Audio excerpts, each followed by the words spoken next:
પૌવાનો ચેવડો બનાવવા માટે મેં અહીંયા 250 ગ્રામ પૌવા અને 1 કપ સિંગદાણા લઈ લીધા છે। તો હવે આપણે એક કડાઈમાં તેલ ગરમ કરવા મૂકી દીધું છે। એમાં થોડાક પૌવા એડ કરીને આપણે સરસ રીતે ચોખાના પૌવાને તળી લેવાના છે અને ચારણામાં રાખીશું તો તેલ બધું આપણે સરસ રીતે નીતરી જશે। તો એને હલાવીને આપણે બધું તેલ નિતારી લઈશું અને આ જ રીતે બધા પૌવા આપણે તળીને તૈયાર કરી લેવાના છે।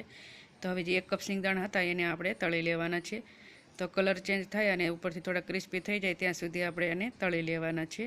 તો સિંગદાણા પણ આપણા તળાઈને તૈયાર થઈ ગયા છે। તો પૌવાને બંને આપણું તળાઈ ગયું છે। તો હવે કડાઈમાં વઘાર માટે 1 મોટી ચમચી જેટલું તેલ ગરમ કરીને એમાં 1 ચમચી હળદર એડ કરીને સરસ રીતે મિક્સ કરીને આપણે એમાં પૌવા એડ કરી લઈશું અને સરસ રીતે હલાવીને એને આપણે મિક્સ કરીને ગેસ બંધ કરીને નીચે ઉતારી લઈશું। હવે એમાં આપણે સિંગદાણા એડ કરી લઈશું, 1 ચમચી આમચૂર પાવડર અને 3 મોટી ચમચી દળેલી ખાંડ એડ કરીશું અને સ્વાદ મુજબ મીઠું એડ કરીને બધું સરસ રીતે મિક્સ કરી લઈશું।